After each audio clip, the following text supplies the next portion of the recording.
قرآن میں لکھا ہوا ہے موسیٰ نے کہا یا سامری ہو. موسیٰ یا سامری کہے تو جائز، میں یا رسول اللہ کہوں تو بدعت. جن قاریوں کو یا سامریو سمجھ میں آ گیا انہیں یا علی سمجھ میں نہیں آ رہا. موسیٰ علیہ السلام نے بڑی دلچسپ بات پوچھی، تو نے اسے بلوایا کیسے؟ یہ بولا کیسے؟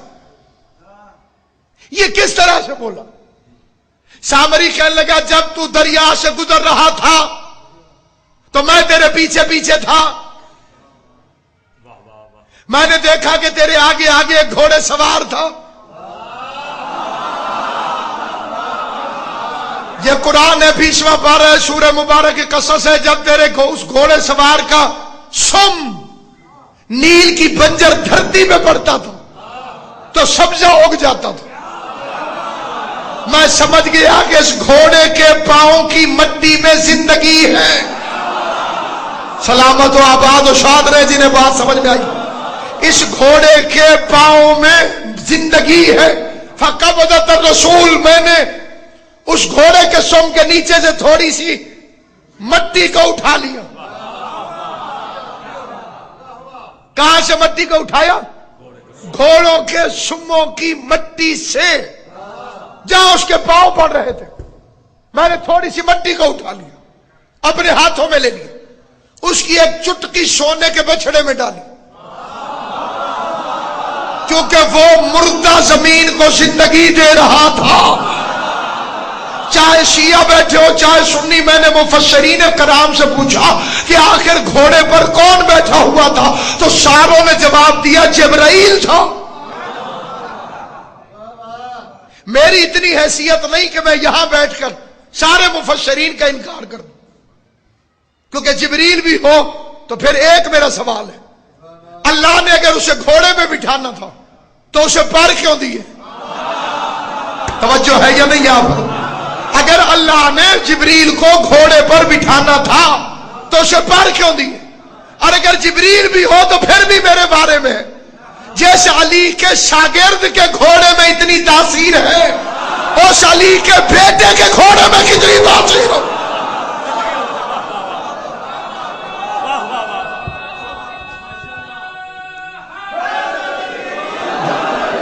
تو اتنا برا انسان پار چلا گیا،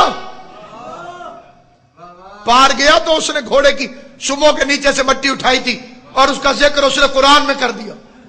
اور یہ تاریخ نے قرآن ہے کہ یہ پار گیا. ثم اغرقناہ فی الآخرین، پیچھے آنے والے ہم نے ساروں کو غرق کر دیا. اب میں بڑی ذمہ داری سے فکرہ کہتا ہوں، قرآن کو مد نظر رکھ، موسیٰ کے سارے ساتھی اچھے نہیں تھے، فرعون کے سارے ساتھی برے نہیں تھے، کیونکہ فرعون بڑا نشانے باز تھا. ایک دفعہ کم وقت خدا کو تیر مارنے چلا گیا. اللہ نے بھی نشیریوں کی دلیلوں میں اضافہ کرنے کے لیے اس کے تیر کو خون لگا کے نیچے پھینک دیا.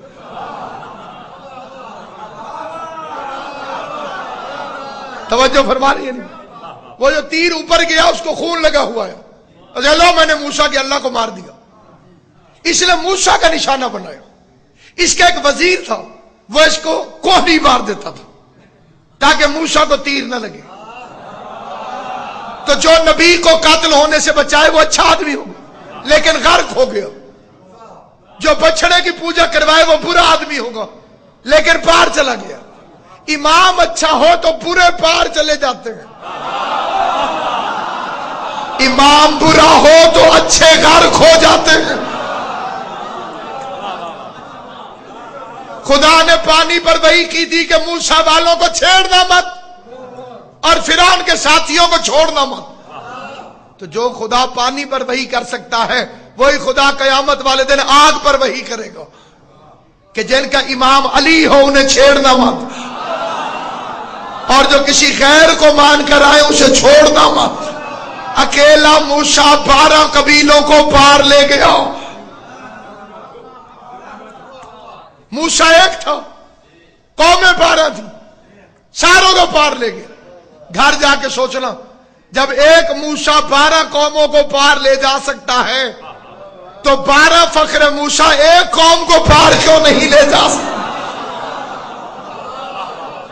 اتنے خطرناک لوگ تھے کہ کہنے لگے موسیٰ پہلے خود اتر، یہ نظر کا دھوکہ نہ ہو، ابھی تو پانی تھا، یہ رستہ کیسے بن گیا؟ موسیٰ علیہ السلام دریا میں اترے۔ میرا سلام ہو اللہ کے ان بندوں پر جو صالح عبد ہیں، اور غازی کی زیارت کا پہلا لفظ یہی ہے، السلام علیکہ ایھا العبد الصالح۔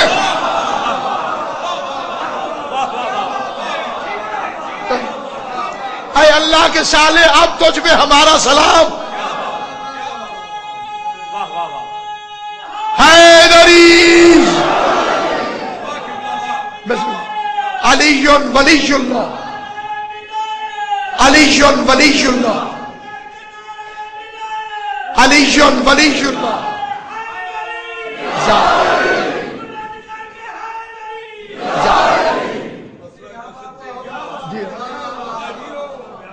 جی جب تک حضرت عباس کا تذکرہ نہ آئے، لوگ اپنے آپ کے ساتھ امام حسین کے خون ناحق کی قسم دھوکہ کر رہے ہیں اپنے آپ کے ساتھ۔ میں نے بندے سے کہا کلمہ سناؤ، اس کا لا الہ الا اللہ محمد الرسول، وہ چپ کر گیا۔ فوراً آپ کہتے ہیں اے شیعہ علی کلمہ نہیں،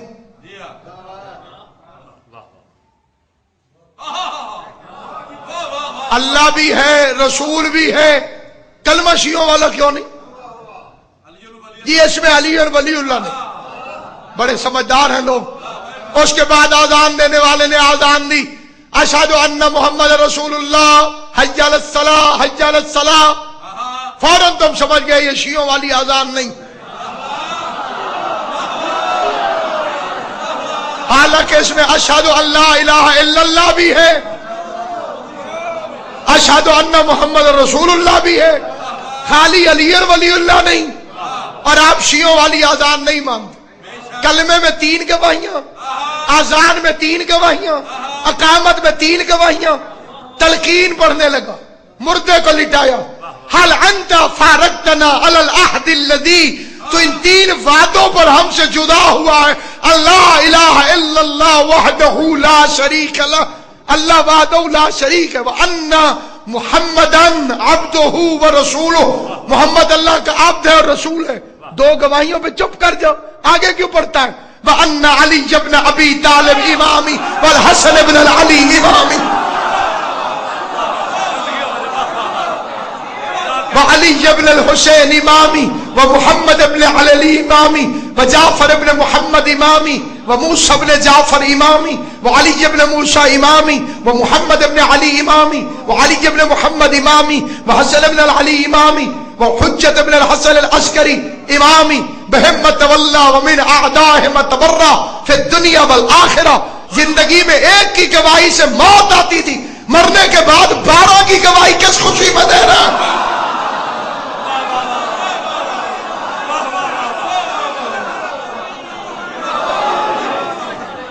کچھ بندے بیچارے درمیان میں مارے ہوئے، وہ کہتے جناب کچھ مولوی کہتے ہیں پڑھو، کچھ مولوی کہتے ہیں نہ پڑھو، اسا کدھر جائیے؟ یہ بالکل سادے عوام جو ہیں، یہ ان کا خیال۔ ایک تو وہ بے وقوف ہے، وہ کہتے ہیں جی فلاں مولوی نہیں پڑھتا تو میں کیسے پڑھوں؟ یہ بندہ قرآن پہ ہاتھ رکھ کے اس مولوی کے سارے عقیدے اپنائے، پھر اس کی اطاعت کرے۔ کئی بندے کہتے ہیں جی ابا جی نہیں پڑھتے تھے میں کیسے پڑھوں؟ پٹواری آ کے کہے تیرے دادے کی زمین کاغذوں سے ملی ہے جو تیرے ابا جی کے پاس نہیں تھی، مزہ تھا بندہ کہ جی ابا جی کو کوئی نہیں تھے میں کی میں لواں۔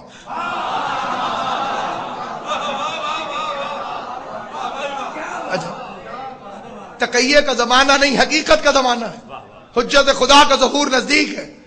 علی کی ولایت کا اقرار کرنا ہے تو ہر جگہ کرو، نہیں کرنا تو ہر جگہ چھوڑو۔ جس کی ولایت کی گواہی سے نماز میں پڑھنے سے اللہ ناراض ہو جائے گا، کلمے میں راضی رہے گا، اذان میں راضی رہے گا۔ جھگڑا ختم کرو، ساری دنیا تمہیں سینے سے لگا لے گی۔ آپ یہاں مجھے کہیں ناصر صاحب آپ سچے ہیں، لالا موسیٰ جا کے کہیں آپ سچے ہیں، گجرات چوک پہ کہیں آپ سچے ہیں، عدالت میں چپ کر جائیں۔ مجھے ان گواہیوں کا کیا فائدہ جو آفیشلی نہیں ہے؟ تو نے کلمے میں کہا علی ولی اللہ، اذان میں کہا علی ولی اللہ، اقامت میں کہا علی ولی اللہ، عدالت میں چپ کیوں لگ گئی ہے؟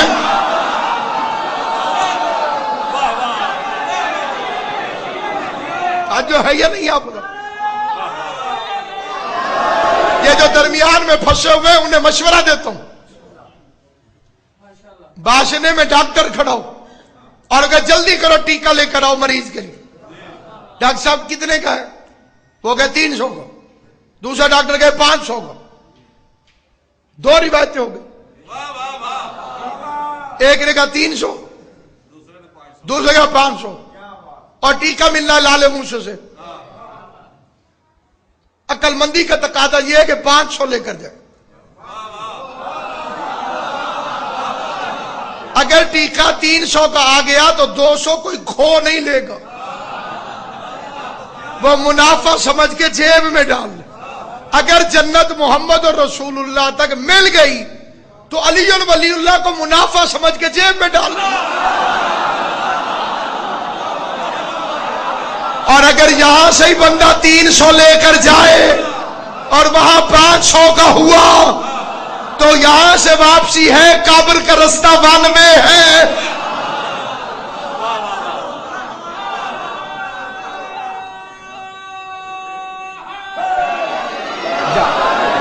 خطیب منبر پہ پھونک رہا تھا علی کو اور زین العابدین سن رہا تھا دربار میں، شام کے دربار میں۔ شیر بن کر گیا ہے سجاد، قیدی بن کر نہیں، مبلغ بن کر۔ ذکر حسین، حسین کا معجزہ نہیں، زین العابدین کا معجزہ۔ رسول کے قاتل چھپ گئے، علی کے قاتل چھپ گئے، زہرا کے قاتل چھپ گئے، حسن کے قاتل چھپ گئے۔ ریڑی والے سے بھی پوچھو حسین کا قاتل کون، پھر پتہ چلے گا سجاد کی محنت کیا ہے۔ 40 سال محمد نے چپ رہ کے اللہ منوا دیا، 40 سال رو کے سجاد نے حسین منوا دیا۔ اس نے صحرا کی آواز کو نوحہ بنا دی۔ طلحہ کا بیٹا، جمل والا طلحہ، اس کا نام تو محمد ابن طلحہ۔ اہل سنت کی کتابوں میں اس نے سجاد سے آواز دے کے کہا ہم جیت گئے۔ سجاد نے جھنک کے کہا خاموش طلحہ کے بیٹے، آذان ہونے دے، ابھی پتہ چل جائے گا کہ کون جیتا ہے اور کون ہارا ہے۔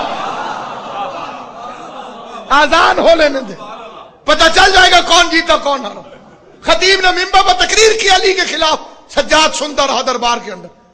وہ تھک کے اترا، زین العابدین نے ایک فکرہ کہا، یہاں قرآن ہوتا تو میں اسے سر پہ رکھتا، اسے سر پہ رکھ کے فکرے پڑھتا ہوں۔ زین العابدین نے کہا کیوں وہ یزید، میں لکڑیوں کے ڈھیر پہ چڑھ جاؤں؟ میں نے قرآن کی قسم اس لیے کھائی ہے کہ جو یقین کر جاؤ وہ قرآن پر اعتبار کر لینا، جسے یقین نہ آئے تحقیق کرنا۔ تھا منبر، تقریر کرنے والا وہاں بھونکا تھا علی کو، امامت نے کہا لکڑیوں کا ڈھیر،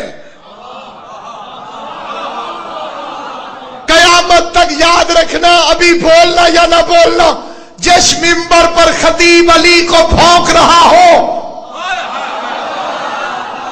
وہ لکڑیوں کا ڈھیر ہوتا ہے، اور جس پر علی کے فضائل پڑھے جائے وہ پالان بھی ہو تو منبر ہوتا ہے۔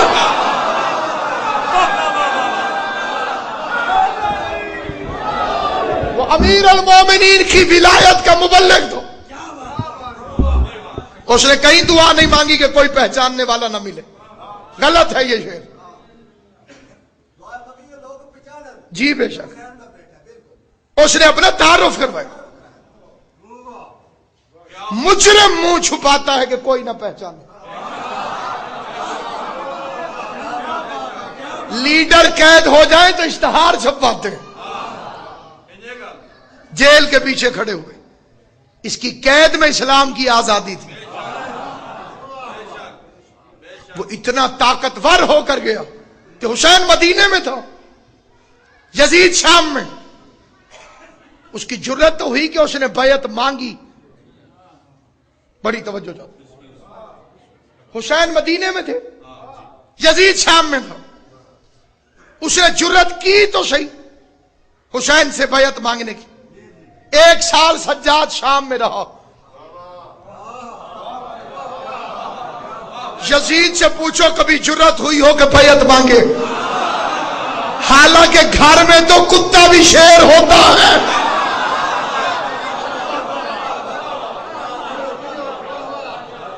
اس نے رو کے باپ کے قاتل بے نقاب کر دی. رو کے باپ کے قاتل بے نقاب کر دی. ہنسنے والے بندے سے لوگ نہیں پوچھتے کہ کیوں ہنس رہے، یا پاگل سمجھتے ہیں یا بدماش سمجھتے ہیں. کتنا جاہلانہ سوال ہے. روتے کیوں ہو؟ روتے کیوں ہو؟ جاہلو، اسلام کی ایک عبادت دکھاؤ جس میں رونا نہ ہو.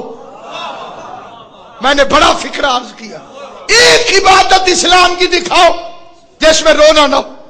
وہ نماز زیادہ قبول ہوتی ہے جسے پڑھتے پڑھتے بندہ رو پڑے. کعبے کا طواف کرتے ہوئے آپ نے کسی کو ہنستے نہیں دیکھا ہوگا. جو کعبے کے زوار بیٹھے میں انہیں اسی زواری کا واسطہ دے کے پوچھتا ہوں، تم نے کعبے کے دروازے میں کسی کو ہنستے دیکھا؟ اس کا نام ہے مقام ملتزم، رونے والوں کی جگہ. آدم کا ہنسنا مشہور نہیں، رونا مشہور ہے. یعقوب کا گریا مشہور ہے. پہلے نہیں روتا تھا یعقوب، بادشاہ تھا کیوں روئے، 12 بیٹے تھے کیوں روئے، اللہ چاہتا تھا کہ روئے، اور اس کی کوئی وجہ نہیں تھی جس کے لیے وہ روئے. اللہ نے اس کا یوسف گم کر دیا تاکہ وہ روئے اور زندہ کو روئے. رونے والے سے بندے پوچھتے ہیں کیوں رو رہے ہو؟ اسی لیے ہم مجلس کرتے ہیں، کیونکہ اس کیوں نے حسین کے قاتلوں کو بے نقاب کر دیا. جب بندے کیوں کر کے پوچھتے ہیں تو حسین کے قاتل بے نقاب ہو جاتے. سلام زین العابدین پر جو مشکل ترین وقت میں امام بنا، لیکن اس نے حد کر دی تبلیغ کی. سجاد سے پہلے والے امام کو ویسی زمانہ قتل کر رہا تھا، اور اس کے آنسوؤں نے اتنا انقلاب برپا کیا کہ اس کے بعد والے امام سے لوگ محمد کی حدیثیں سننے بیٹھ گئے. محمد باقر سے، جعفر الصادق سے. یہ مظلومیت کا اثر ہے. اس نے دعائیں مانگنا شروع کر دی. تقریر کرے گا تو قتل کر دیں گے. اس نے اس سے بات کرنے کا سلیقہ سکھانا شروع کر دیا. بات اس سے کرتا تھا، سنتی مخلوق تھی. آل محمد کو دنیا بھول گئی تھی. اس نے ایک ایک دعا میں کئی دفعہ درود پڑھنا شروع کر دیا تاکہ بھولی ہوئی دنیا کو خدا یاد آئے، رسول یاد آئے، رسول کی اولاد یاد آئے. اپنے امام کی دعا کا ایک فقرہ پڑھتا ہوں اپنی اور آپ کی دعاؤں کی قبولیت کے لیے. بالخصوص جو سادات عظام ہیں وہ میں گنہگار کی دعا پر بھی آمین کہہ دیں گے اور ان کی دعاؤں پر بھی آمین کہہ دیں گے. زین العابدین فرماتے ہیں خدایا میں وہ فقیر نہیں جسے خیرات نہ ملے تو دروازہ چھوڑ دیتا.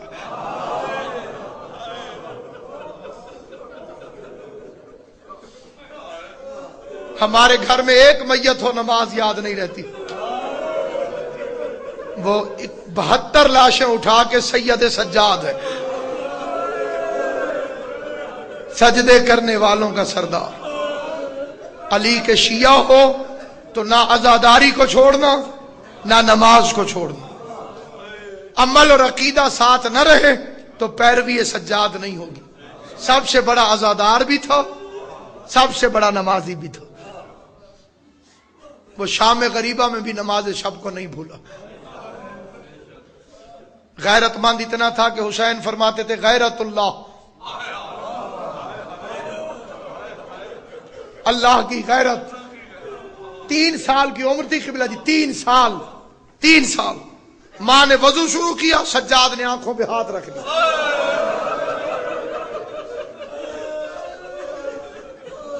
دو تین دن گزرے، ماں نے امام حسین سے کہا مولا میں وضو کرتی ہوں، میرا سجاد آنکھوں میں ہاتھ رکھ لیتا.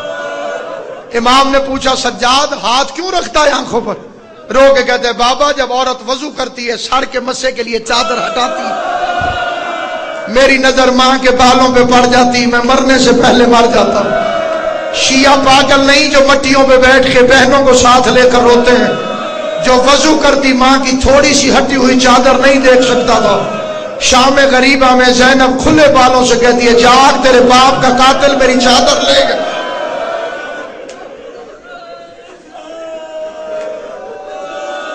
اللہ تمہیں اجر عطا کرے. اس نے امامت کی دستار اس وقت باندھی جب ایک طرف خیموں کو آگ لگی ہوئی تھی، دوسری طرف 72 لاشیں پڑی ہوئی تھی، اور اس کا دور امامت شروع ہو رہا. اسے ایک ہی غم رلاتا رہا، چادر زینب. کسی گھر میں بھی کوئی مر جائے بندے افسوس کرنے جاتے اور تعزیت کے فکر کہتے ہیں اچھا صبر کر، اچھا صبر کر، اچھا صبر کر.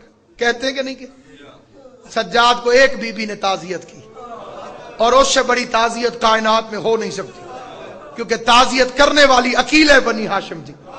قریب آگے کہتی ہے نہ رویا کر، کیا تیرے جیسے بیٹے بھی روتے ہیں؟ امام حسین کی قسم، میرا تو اتنا علم ہی نہیں، کوئی علم والی ہستی ہو قیامت تک اسی ایک فکرے کی تشریح کرتی رہے. بی بی زینب کے سے ایک فکرے کی تشریح نہیں ہو سکتی. تیرے جیسے میں پوری کائنات ہے. تو محمد ہے، تو علی ہے، تو حسن ہے، تو حسین ہے، تو سید الصابرین ہے، تو حجت الہی ہے، تو مشیت پروردگار ہے، تو قسیم الرزق ہے اس زمانے کا، تو باب اللہ ہے اس زمانے کا. تیرے جیسے بیٹے بھی روتے، وہ پہلے سے زیادہ خون سے تڑپنے لگا اور تڑپ کے پوچھتا ہے کیا تیرے جیسی ماؤں کے سروں سے بھی چادریں چلی؟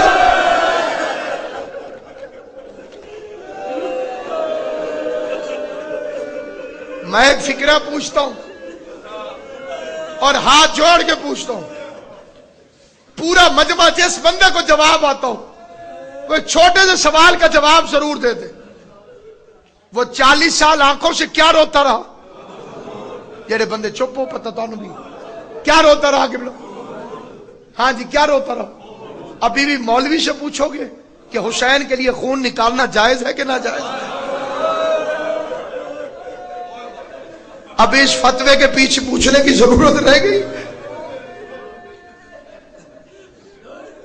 اس کی آنکھوں سے خون بہتا رہا. ہر مجلس میں ذاکرین تم سے کہتے ہیں مت پاسے نال سجاد ہوئی، کہتے ہیں یا نہیں کہتے؟ اللہ میرے بھائی خالق کی اس خدمت کو قبول کرے، ان بزرگوں کے درجات مزید بلند ہوں جنہوں نے اس کی بنیاد رکھی ہے. سادات و عظام کا سایہ ہم گناہگاروں پہ قائم رہے. آج کی مجلس میں تمہارے ساتھ سجاد نہیں ہے. شام کے سفروں نے اسے اتنا تھکا دیا کہ وہ ابھی ابھی تمہارے پاس تابوت میں سویا ہوا ہے. لیکن کیا آج تم اکیلے رو رہے ہو؟ نہیں، آج وہ تمہارے ساتھ رو رہا ہے جس کی مجلس میں سجاد جاتا ہے. کسی کے ساتھ اکبر ہے، کسی کے ساتھ قاسم ہے، کسی کے ساتھ حسین ہے، کسی کے ساتھ اون محمد ہے. یہ وہ سید سجاد ہے جو 24 سال کی ضعیفی میں قید نبھا کے جب واپس مدینے آیا تو کربلا سے ہوتا ہوا آیا. جب کربلا میں پہنچا تو زین العابدین نے فکرہ کہا جس پر قیامت تک کائنات روئے گی. دیکھ کے کہتے ہیں چچا بازو کٹوا کے، آنکھوں میں تیر کھا کے، سر پہ گرز کھا کے گھوڑے سے گرنا آسان ہے. علی اکبر کلیجے میں برچھی کھانا آسان ہے. قاسم گھوڑوں کی ڈاپوں تلے کچلا جانا آسان ہے. لاشیں تڑپنے لگی، ہر لاش سے آواز آئی برچھی آسان ہے، تیر آسان ہے، نیزہ آسان ہے. مشکل کیا ہے؟ رو کے کہتے زینب جیسی ماں کو بغیر برقعے کے بدماشوں کے مجمع میں کبھی عثمانہ کبھی عثمانہ رسل بستا، بابا کا سر بھی روتا تھا اور عامروں ماتم سجاد مستہ خراب کر دو. جواب آیا جب تک اس کا آخری بندہ پار نہیں جاتا. ایک سوال کیا تھا میں نے شروع میں، اس کے جواب میں یہ آیتیں پڑھی. سوال کو پھر دہراتا ہوں کہ جو بدلہ 12ویں امام نے لینا ہے، چوتھے امام نے حسین کے قتل کا بدلہ کیوں نہیں لیا؟ امام تو زین العابدین بھی ہے، امام تو امام زمانہ بھی ہے. وہ کہتے ہیں 12واں بدلہ لے گا، چوتھے کو لینا چاہیے تھا. امامت کی طاقت تو چوتھے امام کے پاس بھی تھی. اور میں اس جواب میں ایک اور جواب دوں گا، اس کا جواب بھی مجھ پہ واضح پہ وارد کروں گا. اور دوسرا جواب یہ ہوگا، میں امام زمانہ کے ظہور کی تاریخ، صحیح تاریخ قرآن سے بتاؤں گا. توجہ، ان حدیثوں کو جانتے ہوئے کہ جو تعین کرے کہ امام زمانہ کب آئیں گے، وہ جھوٹا ہے. یہی تو وہ اللہ کا راز ہے جو مخلوق کو معلوم نہیں. جب چاہے گا امام آئیں گے، لیکن قرآن بھی تو اسی کی آواز ہے. اگر میں اپنی طرف سے ڈیٹ بتاؤں تو میں جھوٹا ہوں آل محمد کے نزدیک، اور اگر تاریخ قرآن بتا رہا ہو تو پھر آپ کا ماننا واجب ہے کہ امام کب آئیں گے. ادھر موسیٰ نکلے، پیچھے جو فرعون آیا، ساتھی کہتے تھے پہلے ہم جاتے ہیں کہیں خطرہ نہ ہو. فرعون نے کہا نہیں پہلے میں جاؤں. گھوڑے سمیت فرعون دریا میں اترا، کہنے لگا یہ راستہ میری خدائی کا کرشمہ ہے، اگر میں خدا نہ ہوتا تو یہ راستہ کیوں بنتا؟ ساتھیوں نے کہا بے شک. میں کہتا ہوں یا اللہ فرعون پھنس گیا ہے، پانی سے کہہ ملی امیٹ کر دے. آواز خدا ابھی عذاب نہیں آئے گا جب تک آخری فرعون ہی نہیں آتا. عذاب اس وقت آیا جب فرعون کا آخری ساتھی دریا کے اندر آیا. لوگ پوچھتے ہیں تمہارا 12واں امام کب آئے گا؟ یہ ہے اس کے آنے کی تاریخ. جب تمہارا آخری یزیدی آ جائے گا، میرا 12واں امام آ جائے گا. ادھر سے آخری یزیدی آئے گا. اور اب سنیے کہ چوتھے امام نے بدلہ کیوں نہیں لیا. اگر چوتھا امام حسین کے قاتلوں سے بدلہ لے لیتا تو آج کے یزیدی بچ جاتے. ایک مقدمے کی بار بار سزائیں نہیں ملتی. جتنے بھی قیامت تک خون حسین کے راضی ہوتے رہیں گے کہ ٹھیک ہوا، جتنے بھی عزاداری حسین کی مخالفت کرتے جائیں گے وہ سارے یزیدیوں کی لسٹ میں آتے جائیں گے، چاہے وہ اپنے ہو یا پرائے. شیعہ مولوی کہلا کے کہیں کہ کڑی نہ پہنو. مولا سجاد کو تو یزیدیوں نے پہنائی تھی، انہوں نے خوشی سے تھوڑی پہنی تھی. جن کو عقیدے ماں باپ سے ملے ہیں انہیں ان فتووں سے کوئی پرواہ نہیں ہوتی. نہ ان کا ایمان کمزور ہوتا ہے نہ وہ کڑی اتارتے ہیں. لیکن کئی بندے کچے ہوتے ہیں، کہتے دلیل تو بڑی پکی ہے. مولا سجاد نے خود تھوڑی پہنی تھی، انہیں تو واقعی یزیدیوں نے پہنائی تھی، خوشی سے تو نہیں پہنی تھی. تو ہم ہاتھ میں کیوں پہنتے؟ کیا کہنے سجاد تیری فتح کی. خرید کے لوگوں نے بیڑیاں پہنی، پیسے دے کے ہم بیڑیاں پہنتے ہیں، گردن کے توق کو منت کے طور پہ گردن میں پہنتے ہیں. یہ معجزہ ہے سید سجاد کا. کہتے ہیں کیوں پہنتے ہو؟ انہوں نے خوشی سے تو نہیں پہنی تھی، انہیں تو یزیدیوں نے پہنائی تھی، تم کیوں پہنتے ہو؟ میں کہتا ہوں اویس کرنی نے اپنے دانت کیوں توڑے؟ حضور کے دانت تو کافروں نے توڑے تھے. توجہ ہے یا نہیں آپ؟ حضور کے دانت تو کافروں نے شہید کیے تھے. اویس کرنی نے اپنے دانت خود کیوں توڑ دیے؟ حضور کو چاہیے تھا ناراض ہوتے. حضور نے صحابہ کو بھیجا سلام کر کے آؤ. جو حضور کو سلام کرنے جائے اسے حاجی کہتے ہیں، جسے حضور سلام بھیجے اسے ماتمی کہتے ہیں. توجہ ہے یا نہیں آپ؟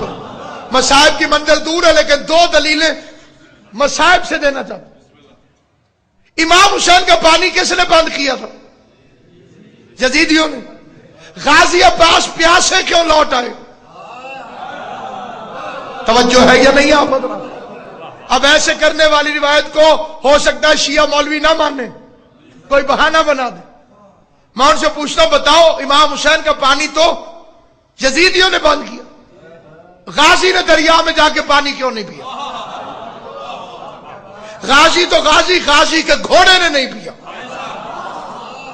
حضرت امیر انیس فرماتے ہیں کہ گھوڑے پر ہاتھ پھیر کے حضرت عباس نے فرمایا تو پی لے اے فرس، کہ بہت تشنہ کام ہے، ہم پر تو بے حسین یہ پانی حرام ہے۔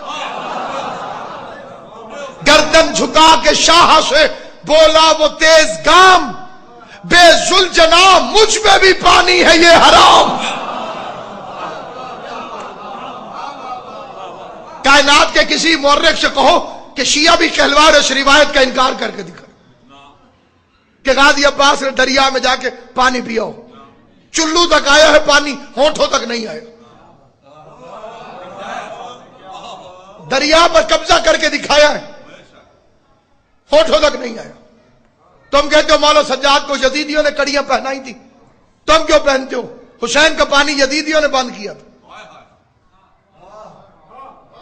عباس دریا سے پیاسے کیوں آئے؟ عباس وہ ہیں جن کا ذکر تشہد میں نہ آئے تو نماز باطل ہے۔ لوگ مولا علی پہ لڑتے ہیں، مجھے اس منبر کی عزت کی قسم، مجھے امام حسین علیہ ان پاک ناموں کی قسم، وہ نمازی نہیں جس کی نماز میں غازی نہ ہو۔